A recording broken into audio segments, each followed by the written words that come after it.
자유통일되면 And if we have free 내가 그때 unification, 이제 여러분의 본교로 다 돌려보내줄게. starting from now on, I will let you return back to your own 가문 church. 예배는 해사. That we shall disband our 나는 Kwanlaman 그때 이제 service. 은퇴하고 골프만 치러 다니는 거야. And I will retire and only play golf.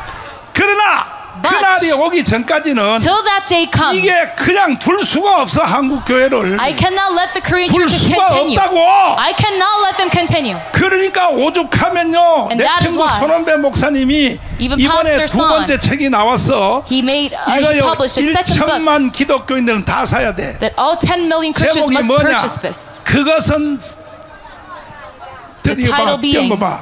이 책 제목치고는 참 지구상에서 참 이상한 제목이야. That is not a sermon. 그것은 뭐요? It is a very odd title.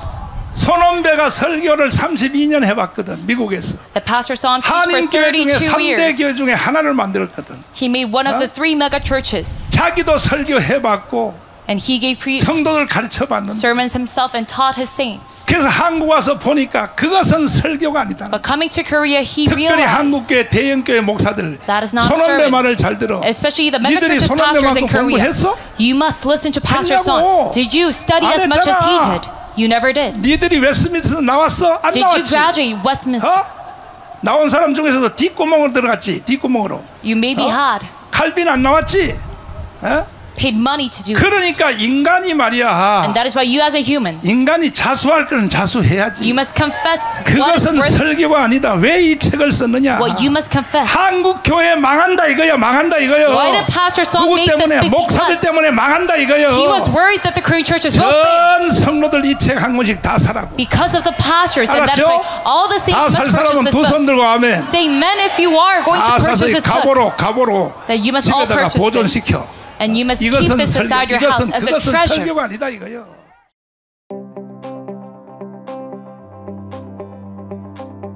안녕하세요. 저는 손원배 목사입니다. 제가 2020년에 은퇴를 하고 한국에 나와서 정광 목사님이 책을 한 권 쓰라고 그래가지고 첫 번째 책 지식의 저주라는 책을 썼는데 제가 꼭 한 권 책을 더 쓸 마음이 있었어요. 목회할 때부터. 그래서 두 번째 책이 나왔는데 바로 그것은 설교가 아니다. 좀 제목이 도발적이죠. 근데 이거는 하나님께서 제가 목회할 때 책 혹시 여러분들 사서 읽으시면 아시겠지만은 저에게 하신 말씀이에요. 제가 이렇게 목회할 때 설교하다가 한 15년 정도 이렇게 지날 무렵에 하나님께서 야, 네가 하는 거 그거 설교가 아니다 이렇게 말씀하셔가지고 제가 충격을 받고 이제 제목을 그래서 그것은 설교가 아니다 이렇게 잡았는데요. 제가 이렇게 신학을 공부를 여러 해 했는데 그래서 이제 박사 과정까지 이게 마치고 그리고 이제 하나님의 뜻이 계획이 있으셔서 제가 목회자의 길을 걸었는데 제가 신학을 계속 공부했으면 아마도 이런 책이 나오지 않았을 거예요. 교수가 됐다면 못 썼을 텐데 저의 길을 하나님께서 돌리셔서 이게 신학자의 길에서 목회자의 길을 걷게 하셔서 이 책이 하나님의 그 은혜 가운데 이 땅에 나오게 됐다고 이렇게 믿어지는데요. 그러니까 이 책은 사실은 하나님에 대한 증언이에요. 그러니까 저와 또 제가 목회했던 산호세, 그러니까 캘리포니아주 산호세 임마누엘 장로교회 3천여 성도들과 함께 경험했던 살아계신 하나님에 대한 증언입니다.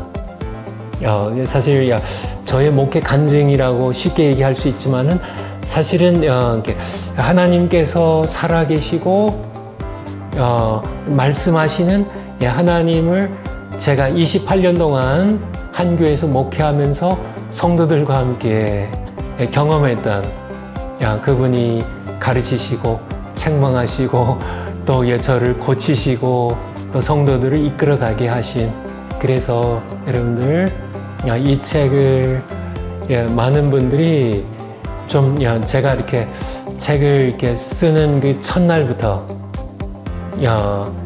오늘까지요. 기도하는 기도 제목이 있는데요. 하나는 한국 교회가 많이 무너졌잖아요. 여러분 공감하시나 모르겠습니다. 한국 교회가 다시 살아나는데 하나님께서 이렇게 원하시는 것이 하나님께서 원하시는 것이 무엇인지 정말 하나님께서 원하신 목회가 무엇이고 신앙생활이 무엇이고 하나님께서 기도가 제가 다 이렇게 목회하는 28년 동안 성령 하나님께서 저에게 가르쳐 주셨거든요. 목회는 너 하는 그 목회 그게 목회가 아니다.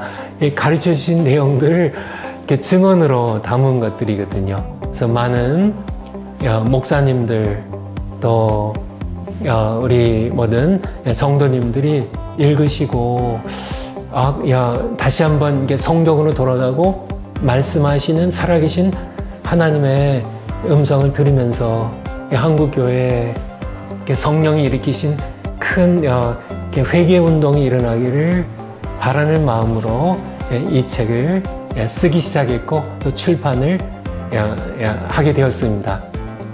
그리고 저 개인은 제가 이 책으로 말미암아 어떤 명예도 유익도 다 이렇게 하나님께 돌려드리기로요. 그래서 정광 목사님께도 약속을 드렸어요.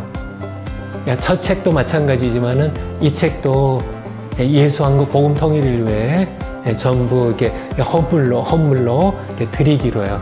어쨌든 여기는 제 개인적인 것이지만은 어쨌든 이렇게 여러분들도 이렇게 이 책을 통하여 좀 이렇게 많은 분들이 살아계신 하나님을 만나시고 성경으로 돌아가시고 기도 생활로 깊이 들어가셔서 하나님의 음성을 들으시는 여러분 모두 되시기를 간절히 축원을 드립니다. 감사합니다.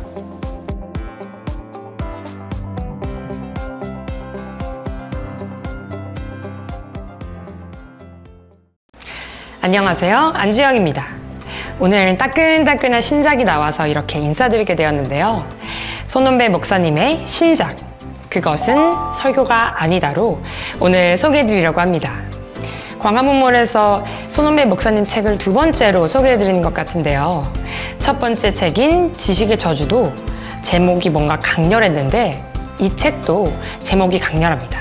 그것은 설교가 아니다. 책 이름만 들어보면 설교는 보통 목사님들만 하시니까 목회자를 위한 책이 아닐까 라는 생각도 드실 텐데요. 이 책은 목사님들도 보시면 너무 좋지만 저와 같은 성도님들도 보시면 나의 신앙생활에 대해서 거울을 비춰보는 것처럼 반성하게 되고 더불어 이렇게 신앙생활을 해야 되겠구나 지침서가 되어주는 그런 은혜 넘치는 책입니다.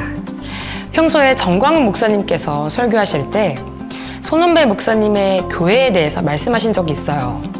그때는 손원배 목사님은 어떻게 목회를 하셨길래 교회가 부흥케 하셨을까 궁금했었거든요.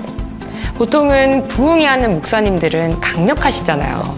근데 손원배 목사님은 인자하시고 부드러우시죠. 그래서 참 궁금했었습니다. 근데 이 책에 그 비밀이 나와 있습니다. 궁금하시죠? 제가 설명을 해드릴 텐데 잠깐 책을 먼저 보여드리면 두께가 두껍지 않습니다. 얇아요. 책이 두꺼우면 겁이 나잖아요. 근데 얇아서 읽기가 너무 좋고 그리고 글자도 작지 않아서 읽기에 부담이 없으실 겁니다. 이 책은 손원배 목사님의 목회의 시작부터 끝인 은퇴까지의 이야기가 담긴 책입니다. 그 속에서 어떻게 성령님을 통하여 가르침을 받으시면서 목회를 하셨는지 목회 현장에서 성령님의 가르쳐주신 성경의 진리는 크게 5가지였습니다. 목회, 신앙생활, 기도, 교회, 설교가 무엇인지 목회 현장을 통해 성령님이 가르치시고 진리를 깨닫게 하셨습니다. 그래서 이 5가지를 조금씩 말씀드리면서 소개를 해드릴 텐데요. 첫 번째, 성령님의 가르침. 목회는 무엇인가? 목사님은 신학자가 되려고 하셨지 목회의 길을 생각하지 않으셨다고 해요. 그래서 캘리포니아 산호세에 있는 작은 개척교회로부터 청빙을 받으셔서 산호세로 떠나실 때 기도를 드리셨는데요. 하나님, 지금 출발합니다. 아시다시피 저는 교수가 되려고 신학만 공부를 열심히 했지 목회 준비는 전혀 되어 있지 않습니다. 목회를 도와주세요. 열심히 하겠습니다. 그런데 성령님은 그것은 잘못된 기도라고 말씀하셨습니다. 목회란 너가 하고 내가 너를 돕는 것이 아니라 내가 하고 너가 나를 돕는 것이야 라고 말씀하셨습니다. 그래서 목사님은 내가 잘못 생각했구나. 내가 하나님의 종이 되어서 하나님께서 하시는 대로 따라가며 하나님의 목회를 돕겠습니다. 의 기도로 바뀌셨습니다. 그리고 2, 3년이 흘러서 어느 날 하나님께서는 목사님을 되돌아보게 하셨습니다.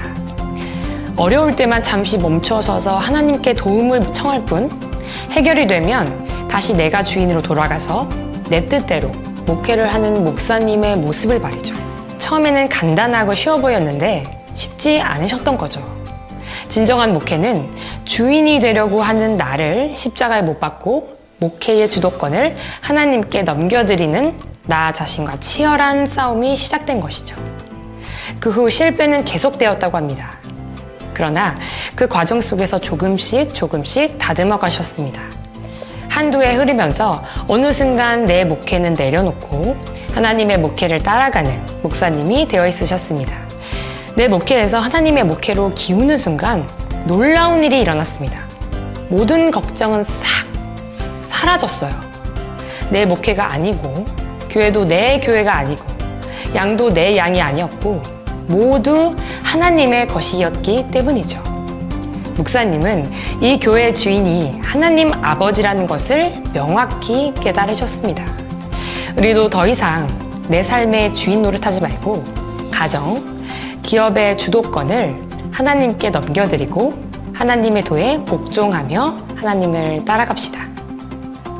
그 다음 두 번째 성령님의 가르쳐 주신 것은 신앙생활은 무엇인가? 목사님은 첫 번째 가르침은 바로 깨달으셨는데 두 번째 가르침은 적어도 5년 정도 걸리셨다고 합니다. 바로 신앙생활은 복종이라는 것을요. 목사님이 담당하신 교회 산호세 임마누엘 교회는 1982년도 분열돼서 브니엘 장로교회가 세워졌고 다시 분열돼서 온누리 장로교회가 세워졌습니다. 임마누엘 교회는 막 분열이 돼서 나온 작은 개척교회였어요. 그런데 목회를 시작하자마자 분열이 되었던 교회들과 연합하여 함께 예배를 드렸습니다. 연합 예배는 처음에는 순탄했어요. 그런데 점점 힘들어지기 시작합니다. 온누리 장로교회에 속했던 성도들이 임마누엘 장로교회에 썼던 헌금통을 갖다 놓은 사건으로 발단이 되었습니다. 그것은 바로 그 미묘한 감정 대립과 주도권 싸움으로 번지게 됩니다. 성도들은 감정이 상하니까 하나하나 모든 것을 오해했습니다. 나중에 뒤돌아보니 이것은 영적 전쟁이었어요. 아무리 강단에서 서로 용서하고 사랑해야 한다고 설교하셔도 소용이 없었습니다. 그러던 어느 날 어느 집사 몇 분이 목사님께로 찾아와서 목사님, 전에는 주일 예배가 기뻤고 그래서 주일을 기다렸습니다. 그런데 요즘 주일마다 마음이 오히려 무겁습니다. 이제 연합 예배를 포기하고 다시 이전으로 돌아갑시다. 교회를 다시 나눌 준비는 다 되어 있습니다. 그 당시 목사님도 너무 지치셨기 때문에 교회를 나누자는 그 말에 덜컥 동조를 하시게 됩니다. 그런데 잠자리에 드시기 전에 엎드려 기도를 하시는데 하나님께서 이렇게 말씀하셨습니다. 내 교회가 분열될 때마다 내 마음이 얼마나 아픈 줄 아니? 교회가 서로 싸우고 욕하며 갈라질 때 초신자들이 떠나고 세상에 조롱을 받는 내 교회를 바라보는 심정을 내가 아니? 나는 내 교회가 연합도 할 수 있다는 사실을 너가 섬기는 교회를 통해 세상에 보여주고 싶었단다. 라고 하나님께서 말씀하셨습니다. 이 말씀을 듣는 순간 엄청난 죄를 저질렀다는 사실을 깨달으셨습니다. 즉시 목사님은 하나님께 아시다시피 저는 그동안 교회 연합을 위해 많이 애썼습니다. 그러나 아무런 소용이 없었습니다. 하나님께서 연합을 원하신다면 제가 교회를 나누지 않겠습니다. 날이 밝자마자 교회를 나누지 않겠다고 성도들에게 말씀을 전하시자마자 양쪽에 거친 항의와 비난이 쏟아졌어요. 그러나 목사님은 하나님과의 약속을 계속 지키셨습니다. 그런데 그때부터 놀라운 일이 일어났습니다. 그렇게 들끓던 성도들의 분노가 갑자기 사그라들었고 내가 노력을 포기하고 가만히 있었는데 별다른 이유 없이 교회가 잠잠해지기 시작했습니다. 그뿐만이 아니에요. 교회가 부흥되기 시작했습니다. 교회 출석하는 인원이 1000명이 넘고 2000명까지. 사모님이 이렇게 말씀하셨대요. 당신을 봐서는 교회가 성장할 것 같지 않은데 이상하다라고 말씀하실 정도로 교회는 엄청난 부흥이 됩니다. 예배당이 넘쳐서 오부 예배를 드려야 했고 보조의자를 놓고도 자리가 모자랐습니다. 목사님은 하나님께 여쭤보셨어요. 이 교회가 왜 이렇게 성장했나요? 그것은 바로 집사님들과 만난 식당에서 내가 교회를 나누겠다고 말했다가 하나님께서 연합을 원하신다는 말씀을 듣고 하나님께 복종한 그 사건 때문이었습니다. 이렇게 신앙생활에 있어서 하나님은 복종이 얼마나 중요한지를 목사님께 직접 체험케 하신 거죠. 그 다음엔 뭘까요? 세 번째, 성령님의 가르침 세 번째는 기도는 무엇인가? 성령님께서 주신 세 번째는 기도에 관한 것이었습니다. 목사님은 목사님이시지만 교회 일을 굉장히 많이 하셨다고 합니다. 설교, 주보 작성, 복사, 문단속, 화장실 청소까지 예배도 주일 예배, 수요 예배, 새벽 예배, 장례 예배, 결혼 예배, 개업 예배, 성경 공부, 신방, 사문전까지. 그래서 엄청 바쁘셨는데요. 그런데 하나님께서는 그런 목사님에게 기도의 부담을 주시기 시작하십니다. 그렇게 피곤한 목사님을 계속해서 기도를 하신 거죠. 처음에는 기도의 순간이 너무 지루하셨대요. 하나님이 부담을 주시니까 하루라도 기도를 하지 않으면 죄책감으로 견딜 수 없는 마음을 갖게 하셨습니다. 그냥 이유도 모른 채 지키셨어요. 그렇게 버티며 10년이 넘는 세월을 보냈습니다. 그러던 어느 날 새벽에 성령께서 벼락치는 것처럼 한순간에 깨달음을 주십니다.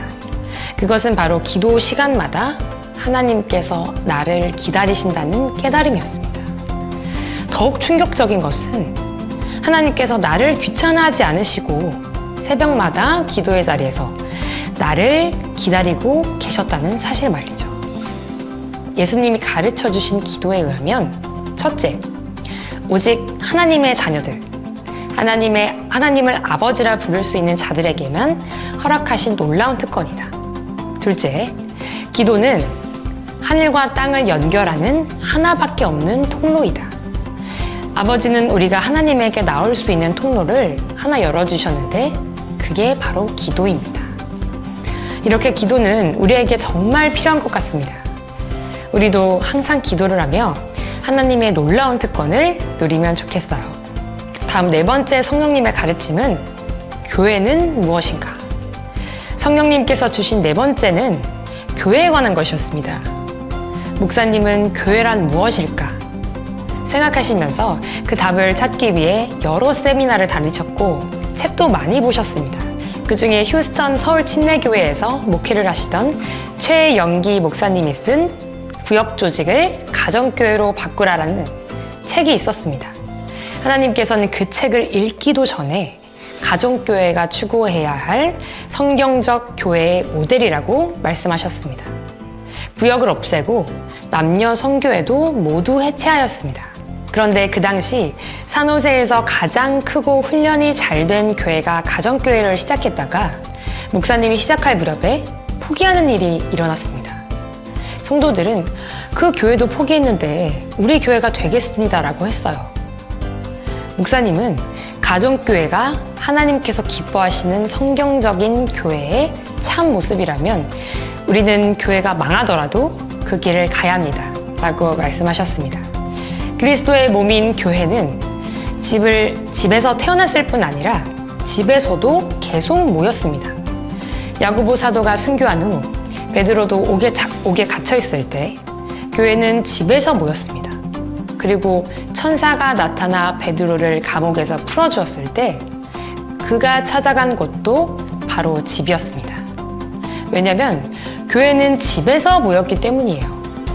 그런데 교회는 건물 감옥의 시대에 들어서게 됩니다.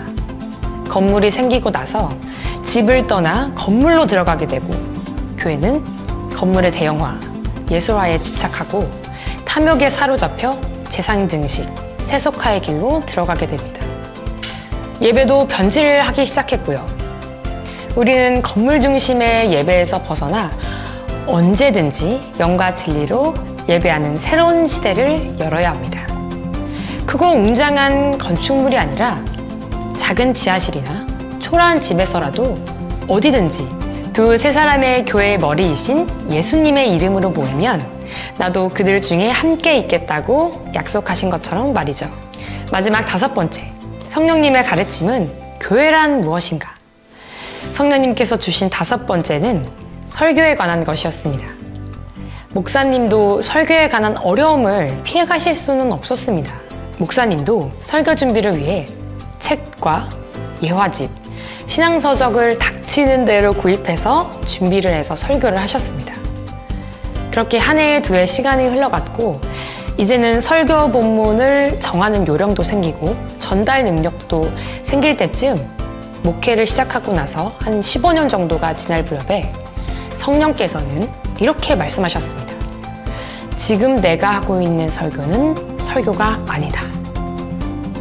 하나님은 너가 마음대로 설교 본문을 정하고 너의 임의대로 내용을 정하면서 전하는 설교는 설교가 아니다. 강연일 뿐이다. 설교란 내가 내 백성들에게 전하고 싶은 말을 너가 나에게서 듣고 그대로 대변하는 것이다. 라고 말씀하셨습니다. 그 후로는 모든 책을 버리고 오직 2가지, 기도와 성경만으로 설교를 준비하시기 시작하셨습니다. 그러자 신기한 일이 일어났는데요. 결단하고 복종을 한 시작부터 성경의 66권이 여기저기서 튀어나오는 것처럼 목사님께 다가오기 시작합니다. 이렇게 기도와 성경만으로 설교를 준비하시기 시작한 후 매번 하나님께서 본문을 주시고 그 본문에 전할 메시지를 주셨어요. 이렇게 설교까지 성령님께서 목사님을 통해 가르쳐 주신 5가지를 말씀드렸는데요. 목회자로서 말씀하셨지만 그것을 내 삶에 적용시켜 본다면 결코 목사님들만 읽는 책은 아니라는 것을 알 수 있을 거예요. 저도 이 책을 보면서 정말 많이 깨달았고 반성하고 이 부분이 잘못되었다. 이렇게 해야 되는 게 맞구나. 깨닫고 실천하게 되는 부분이 정말 많았는데요. 이 5가지 중에 1가지 이상은 성도님들에게 정목을 찌르는 그 지점이 반드시 있을 거라고 저는 생각합니다. 왜냐면 제가 그랬거든요. 그래서 두고두고 보고 싶어서 저도 구매를 했습니다. 성도님들도 이 책을 보셔서 은혜 많이 받으시고 한층 더 영적인 성장을 이루시는 책이 되시길 바랍니다. 주문 방법 알려드릴게요. 광화문온 앱에서 광화문몰로 들어가셔서 구매가 가능하고요. 전화 주문은 1522-8686으로 전화 주시면 되는데 상담 시간은 오전 9시부터 오후 6시까지입니다. 그렇기 때문에 광화문온 앱에서 구매하시는 것을 추천드리고요. 이렇게 좋은 책 꼭 읽어보셨으면 좋겠고 오늘 이 책 소개해드린 안주영이었습니다. 다음에 또 뵙겠습니다. 감사합니다.